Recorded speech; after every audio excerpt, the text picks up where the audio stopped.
Cerita dikanjut di mana pertempuran antara Lindong dan Lei Qian membawa dampak besar bagi kedua sekte. Langit di atas lembah itu tiba-tiba dipenuhi sosok-sosok yang saling berhadapan. Kekuatan Yuan yang megah melonjak ke udara sehingga suasana menjadi tegang, bahkan udara seakan memercik oleh benturan energi yang tak kasat mata. Keramaian yang semula riuh perlahan berubah menjadi sunyi karena semua orang menyadari bahwa pertempuran besar bisa pecah kapan saja.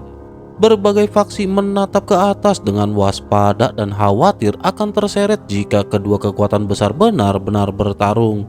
Di satu sisi, Yuan Chang berdiri dengan wajah suram karena Chen Gui menghalangi jalannya. Yuan Chang menegaskan bahwa Chen Gui tidak seharusnya ikut campur dalam dendam antara gerbang Yuan dan Sekte Dao. Namun Chen Gui menjawab dengan tenang bahwa dirinya hanya menjalankan tugas. Jawaban singkat itu membuat suasana semakin dingin. Sementara itu Ling Zhen memperingatkan Lindong bahwa jika Lei Qian dihabisi, maka permusuhan antara gerbang Yuan dan Sekte Dao akan menjadi tak terelakkan. Namun Lindong justru tersenyum tipis dan menyatakan bahwa permusuhan itu sebenarnya sudah terjadi. Jawaban tersebut juga membuat wajah para murid gerbang Yuan semakin menggelap. Sementara itu Yuan Chang lanjut memperingatkan bahwa tindakan Lindong bisa memicu perang besar di tempat itu. Bahkan Yuan Chang menyiratkan bahwa akibatnya akan jauh lebih buruk daripada yang dibayangkan. Hal itu terlepas dari apakah Chen Gui pada saat ini membantu Sekte Dao atau tidak. Ucapan itu disertai sorot mata kelam dan niat membunuh yang tidak disembunyikan.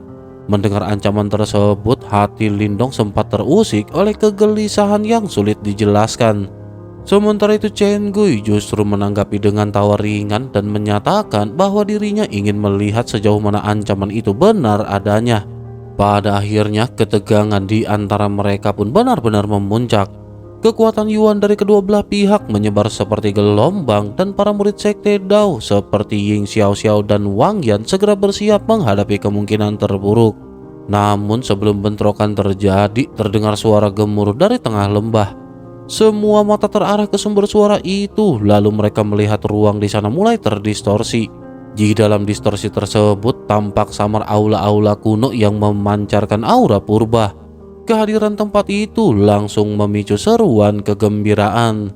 Penyimpanan kuno langit membara pada akhirnya menunjukkan tanda-tanda kemunculannya. Reaksi semua orang pun berubah. Jika sebelumnya perhatian tertuju pada konflik gerbang Yuan dan Sekte Dao, kini keserakahan dan hasrat memenuhi pandangan mereka. Tujuan utama kedatangan mereka memanglah harta di dalam simpanan kuno tersebut. Namun meskipun begitu, ruang belum sepenuhnya terbuka. Semua orang sadar bahwa kunci pembuka ada pada gerbang Yuan. Oleh karena itu, tanpa perlu kesepakatan, pandangan mereka tertuju pada Yuan Chang.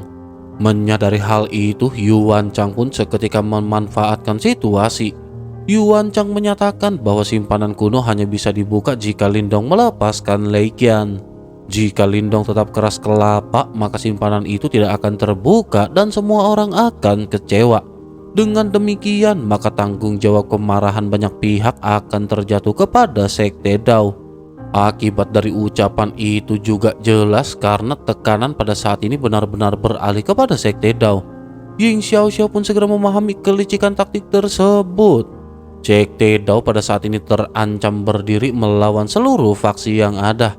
Wang Yan juga bertanya kepada Lindong mengenai keputusan yang harus diambil sebab situasi ini tidak bisa dibiarkan berlarut-larut. Lindong pada saat ini terdiam sejenak sambil menatap Yuan Chang lalu melirik Lei Qian yang masih dicekiknya. Setelah mempertimbangkan keadaan, Lindong pun tersenyum dan menyatakan bahwa pertarungan sebelumnya hanyalah adu kemampuan. Itu juga bukan niat membunuh. Karena itu Lindong pada saat ini bersedia memberi muka kepada Yuan Chang. Selanjutnya Lindong melepaskan Lei Qian dan melemparkannya ke arah murid-murid gerbang Yuan. Tanpa ada yang menyadari, secercah cahaya hitam diam-diam memasuki tubuh Lei Qian saat kontak itu terlepas. Lei Qian yang terselamatkan segera meraung marah dan bersumpah akan membuat Lindong memohon kematian jika kesempatan pertempuran di antara mereka datang kembali. Lindong hanya menanggapinya dengan senyum samar seolah ancaman itu tidak berarti. Sementara itu Yuan Chang kemudian mengakui bahwa Lindong adalah lawan paling sulit dari Sekte Dao kali ini. Namun meskipun begitu, Yuan Chang juga memperingatkan bahwa kompetisi sekte besar tidak akan berakhir dengan mudah dan Lindong pasti akan membayar harga atas tindakannya. Lindong hanya mengangguk seolah sepakat sebelum akhirnya senyum cerah menghiasi wajah Lindong. Selanjutnya dengan nada santai yang justru membuat wajah Yuan Chang mengeras, Lindong berkata bahwa jika semua urusan telah selesai, sebaiknya Yuan Chang segera membuka simpanan kuno tersebut. Ling Zhen lanjut berteriak dengan nada dingin setelah mendengar ucapan Lindong. Wajah Ling Zhen menggelap karena merasa Lindong terlalu sombong hanya karena pernah mengalahkan Lei Qian sekali. Pada saat yang sama, wajah Yuan Chang juga dipenuhi hawa dingin yang menyesakan. Namun Yuan Chang segera menekan emosinya dan menatap ke arah Lindong dengan sorot mata tajam. Ia lanjut memberi isyarat kepada Ling Zhen untuk mundur dan berbalik pergi. Yuan Chang juga berkata bahwa akan tiba saatnya membalas kemenangan yang diperoleh Lindong melalui kata-kata. Ia juga berharap Lindong masih bisa tertawa pada saat waktunya tiba. Setelah mereka benar-benar mundur, suasana tegang pada akhirnya perlahan menghilang. Para murid sekte Dao pada akhirnya mengendurkan kepalan tangan mereka yang sejak tadi dipenuhi keringat. Meskipun masih ada rasa cemas, kegembiraan tetap terpancar di mata mereka karena untuk pertama kalinya mereka merasa begitu puas setelah berulang kali berselisih dengan gerbang Yuan. Ying Huan juga menghela nafas lega sebelum akhirnya menyimpan kecapi Phoenix surgawi ke dalam pelukannya. Selanjutnya Ying Huan memandang Lindong yang tampak agak pucat dengan tatapan khawatir. Lindong lanjut berkata bahwa Lindong hanya terlalu lelah akibat pertarungan, tetapi kondisi itu tidak akan terlalu menghambat Lindong. Lindong juga mengakui bahwa Lei Qian memang pantas menyandang gelar salah satu dari 3 raja kecil gerbang Yuan. Selanjutnya Lindong mengingatkan semua orang agar berhati-hati saat memasuki penyimpanan kuno langit membara. Lindong merasakan bahwa tempat itu tidak sesederhana harta karun kuno yang pernah ditemui sebelumnya. Kemudian Lindong meminta Chen Gui untuk menjaga King Tan dengan baik. King Tan sempat menunjukkan ketidakpuasan karena merasa tidak lagi lemah seperti dahulu. Tetapi meskipun begitu, Lindong pada saat ini tetap bersikeras. Chen Gui pun menyatakan bahwa dirinya telah mendapat perintah dari guru untuk memastikan keselamatan King Tan. Hal itu pada akhirnya membuat Lindong pada saat ini merasa sedikit tenang. Tak lama kemudian perhatian mereka pada akhirnya tertuju pada murid-murid gerbang Yuan yang telah berkumpul di depan ruang terdistorsi di kejauhan.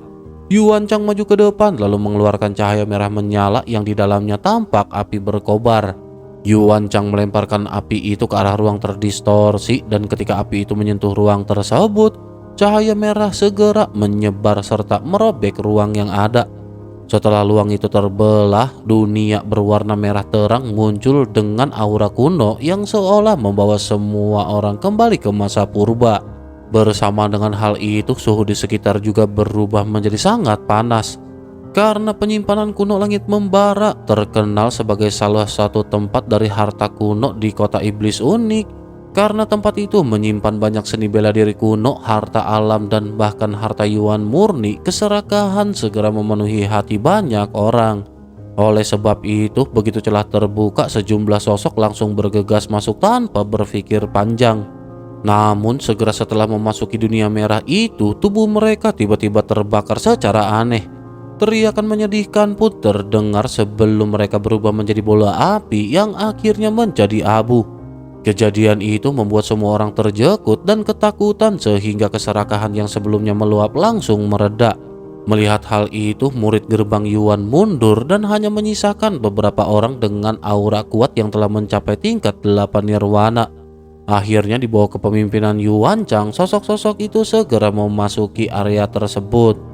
Mereka sama sekali tidak mengalami nasib tragis seperti yang sebelumnya karena kekuatan mereka mampu menahan panas yang membara. Melihat perkembangan tersebut, Ying Xiaoxiao segera memutuskan bahwa hanya murid tingkat 8 nirwana ke atas yang diizinkan masuk. Sementara itu yang lain harus tetap tinggal dan berjaga di luar. Pada akhirnya Sekte Dao segera memulai pemilihan siapa saja yang akan memasuki tempat tersebut. Bersama dengan hal tersebut, faksi-faksi lain juga melakukan hal yang serupa. Setelah selesai, pada akhirnya Lindong segera memberi isyarat untuk bergerak. Lindong memimpin kelompok sekte Dao melesat ke depan menuju dunia merah terang itu. Begitu dunia merah semakin dekat, Lindong menarik napas dalam-dalam meskipun udara terasa panas membakar. Di balik sorot mata Lindong tersirat semangat dan rasa ingin tahu yang kuat karena selain tertarik pada harta di dalamnya, Lindong juga ingin mengetahui hubungan antara token cahaya yang diperoleh dari peleburan kuali tembaga dengan penyimpanan kuno langit membara tersebut. Ketika Lindong melangkah masuk ke dalam ruang yang terdistorsi, panas liar tiba-tiba meledak dari dalam tubuhnya. Panas itu begitu ganas seolah-olah hendak membakar tubuh dari dalam. Namun Lindong tidak panik karena sejak awal Lindong sudah bersiap. Lindong segera mengerahkan kekuatan Yuan yang agung untuk menekan gelombang panas tersebut sehingga gejolak di dalam tubuhnya perlahan mereda. Akan tetapi saat Lindong menstabilkan dirinya, Lindong menyadari ada sesuatu yang tidak beres. Ruang di sekitarnya tampak bergetar dan berubah, lalu Ying Xiaoxiao dan yang lainnya yang sebelumnya masuk bersama Lindong menghilang tanpa jejak. Menyadari keadaan itu, kewaspadaan segera muncul di wajah Lindong. Lindong mengedarkan kekuatan Yuan ke seluruh tubuhnya sambil mengamati sekeliling dengan seksama. Pandangan yang terlihat bukanlah aula kuno penuh harta seperti yang dibayangkan, melainkan hamparan tanah merah menyala yang memancarkan gelombang panas.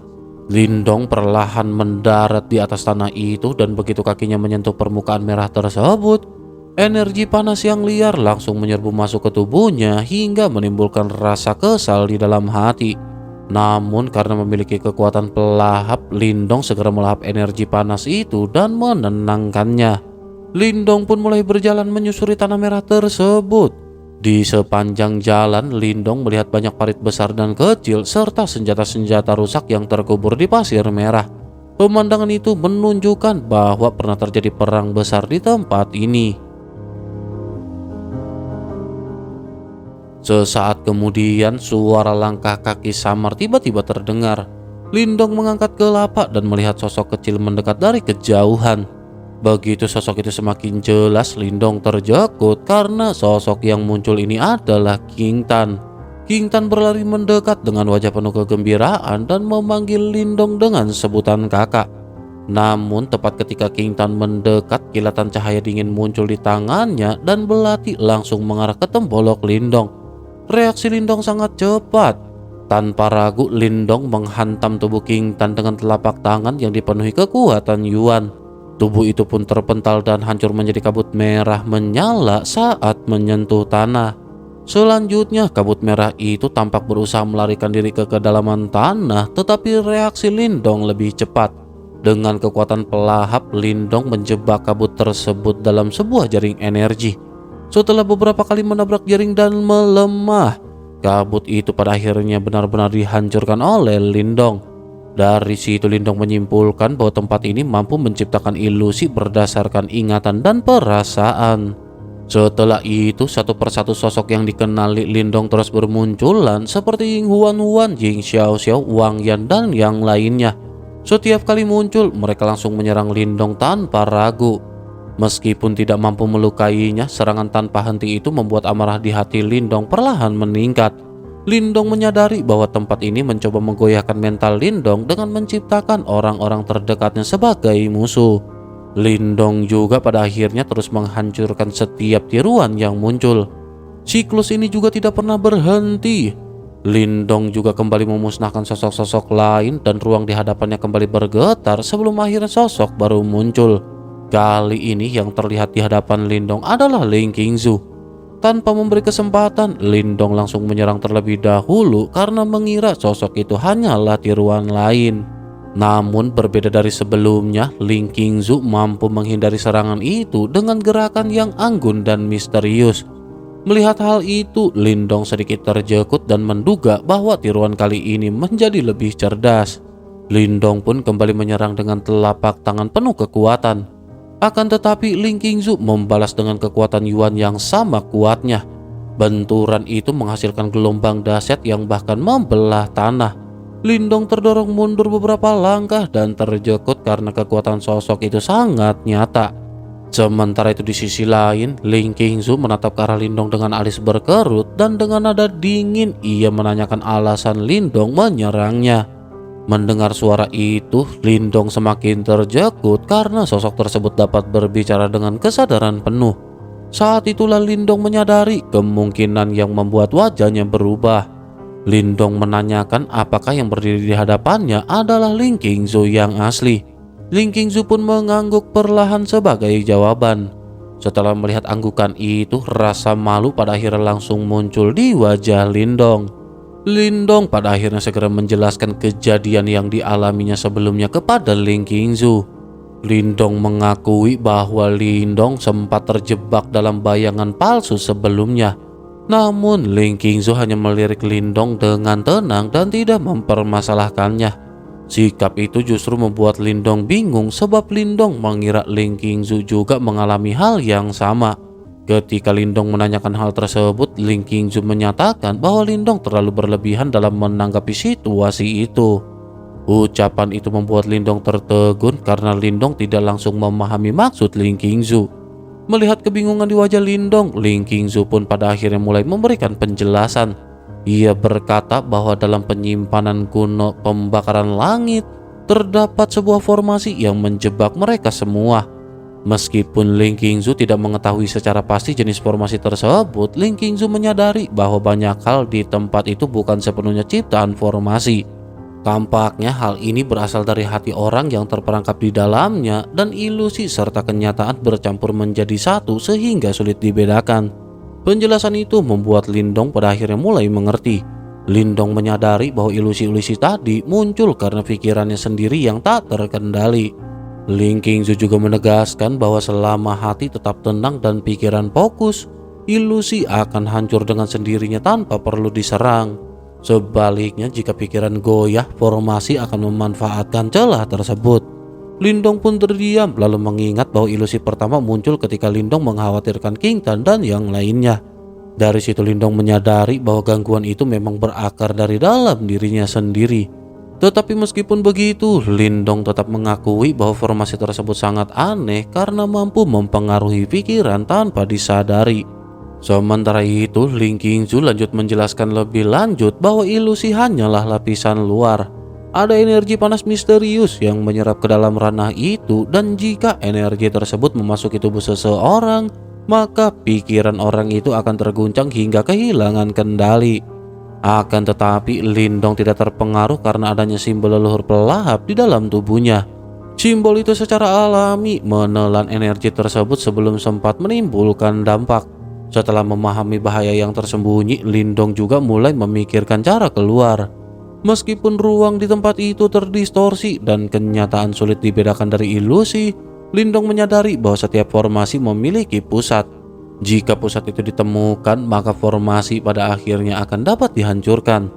Ling Qingzu juga sempat meragukan kemungkinan tersebut sebab ruang yang terdistorsi bisa membuat mereka tersesat tanpa akhir. Namun Lindong merasa mampu merasakannya melalui jimat batu misterius yang tersembunyi di dalam tubuhnya. Karena tidak memiliki pilihan yang lebih baik, Ling Qingzu pada akhirnya memutuskan untuk mengikuti Lindong. Mereka pun pada akhirnya berjalan berdampingan dan melintasi tanah merah itu dalam suasana hening. Hubungan keduanya terasa rumit sehingga tidak mudah bagi mereka untuk berbicara dengan santai seperti teman biasa. Setelah hampir setengah jam berlalu, Ling Qingzu tiba-tiba menanyakan kabar Ling Lantian. Pertanyaan itu membuat langkah Lindong terhenti. Dengan nada datar, Lindong menjelaskan bahwa Lin Langtian mengikuti perang 100 kekaisaran bersama dengan Lindong. Namun pada akhirnya ia benar-benar telah mokat di tangan Lindong. Keputusan itu juga bukan didasari ambisi semata, melainkan permusuhan lama karena Lin Langtian pernah melukai ayah Lindong dengan parah. Ling Qingzu kemudian menyatakan bahwa dahulu Lin Langtian mungkin adalah target yang ingin dilampaui Lindong. Mungkin setelah perpisahan mereka di puncak gunung, Ling Qingzu sendiri juga menjadi target tersebut. Lindong seketika menegaskan bahwa situasinya berbeda karena kata-kata Ling Qingzu saat itu memang menyakitkan tetapi juga merupakan kebenaran. Tanpa adanya kekuatan, harga diri hanya akan menjadi bahan ejekan. Menanggapi hal itu, Ling Qingzu berkata bahwa sekalipun ia diberi kesempatan untuk mengulang, Ling Qingzu pasti akan mengatakan hal yang sama. Tetapi Ling Qingzu juga mengakui kekaguman atas pencapaian Lindong dalam waktu 5 tahun.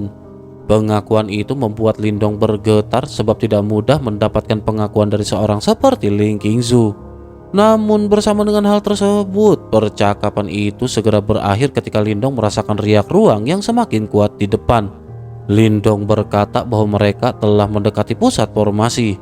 Ling Qingzu pun segera mengangkat pandangannya dan melihat bayangan sebuah altar batu besar berdiri di ruang yang terdistorsi. Keduanya pada akhirnya mempercepat langkah sebelum akhirnya tiba di depan altar kuno yang memancarkan aura purba. Lindong pun menyimpulkan bahwa tempat itu adalah pusat dari dunia tersebut. Namun sebelum mereka sempat bertindak, Ling Qingzu menyadari adanya keberadaan sosok lain. Beberapa langkah kaki seketika terdengar di sisi lain altar dan tak lama kemudian 3 sosok muncul. Ketika Lindong mengenali wajah-wajah itu, tatapan Lindong pun menjadi suram.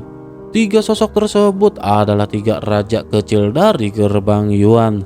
Di sisi lain, Yuan Chang dan 2 rekan lainnya juga melihat Lindong. Setelah keterkejutan singkat, wajah mereka berubah menjadi dingin dan mengejek. Bagi mereka, kehadiran Lindong di tempat itu sama saja dengan menyerahkan diri ke hadapan musuh. Yuan Chang juga menatap dengan wajah tenang, tetapi ketika pandangannya jatuh pada Ling Qingzu yang berdiri di sisi Lindong, matanya bergetar samar.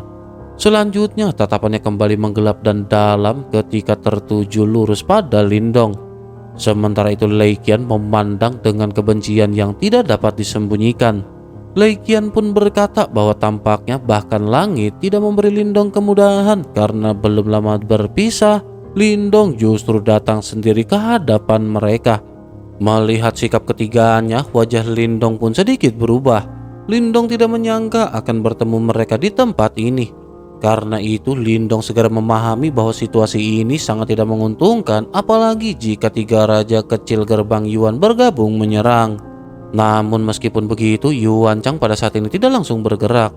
Yuan Chang justru mengatakan dengan nada datar bahwa kemampuan Lindong menemukan tempat ini cukup mengejutkan. Lindong kemudian mengangkat bahu dan mengalihkan pandangan ke altar batu besar di belakang mereka. Lindong lanjut menebak bahwa tempat itu adalah pusat pengendalian formasi. Ketika Lindong mengamati altar, jimat batu di dalam tubuhnya memancarkan getaran aneh. Lindong merasakan ada sesuatu yang tidak biasa di langit merah di atas altar. Di sisi lain, Yuan Chang menjelaskan kepada Ling Qingzu bahwa tempat ini adalah formasi langit terbakar dari simpanan kuno langit terbakar. Semua orang yang memasuki simpanan kuno akan terperangkap di dalamnya, tetapi formasi itu belum diaktifkan. Oleh karena itulah mereka masih bisa berdiri di sana dengan selamat. Mendengar penjelasan itu, hati Lindong sedikit tergetar. Sebab sebelum diaktifkan saja formasi ini sudah begitu kuat, apalagi jika benar-benar diaktifkan. Yuan Chang kemudian menambahkan bahwa setelah menguasai formasi, Yuan Chang akan memastikan murid-murid istana kemurnian tertinggi 9 surga tidak berada dalam bahaya. Di sisi lain, Lei Qian pada saat ini menyindir bahwa setelah itu beberapa orang yang tidak tahu diri mungkin akan terbakar menjadi abu. Ucapan itu seketika membuat Lindong mengeras. Lindong tahu tujuan dari kata-kata itu adalah untuk orang-orang dari Sekte Dao. Dengan nada dingin, Lindong pun memperingatkan bahwa jika sesuatu terjadi pada murid-murid Sekte Dao, maka murid-murid gerbang Yuan tidak akan bisa keluar hidup-hidup dari daerah iblis unik. Mendengar ancaman itu, Ling Zhen mencibir dan mengatakan bahwa bahkan Zotong dahulu tidak sesombong Lindong. Yuan Chang juga mengejek bahwa Lindong tampaknya terlalu percaya diri untuk ukuran situasinya sekarang. Selanjutnya, Lei Qian mengusulkan agar mereka segera menghabisi Lindong demi mencegah masalah di kemudian hari. Yuan Chang terdiam sejenak sebelum akhirnya mengangguk perlahan. Melihat hal itu, Lindong pada akhirnya menarik nafas dalam. Kekuatan Yuan di tubuhnya juga pada saat ini mulai berputar deras.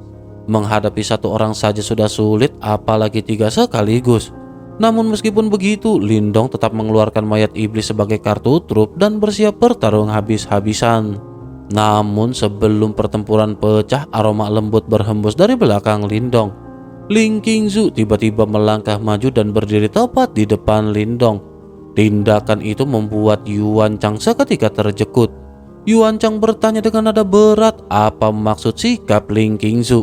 Dengan suara tenang, Ling Qingzu menjelaskan bahwa dirinya bisa sampai ke tempat itu karena bantuan Lindong. Dengan begitu, maka Ling Qingzu pada saat ini berhutang budi kepada Lindong.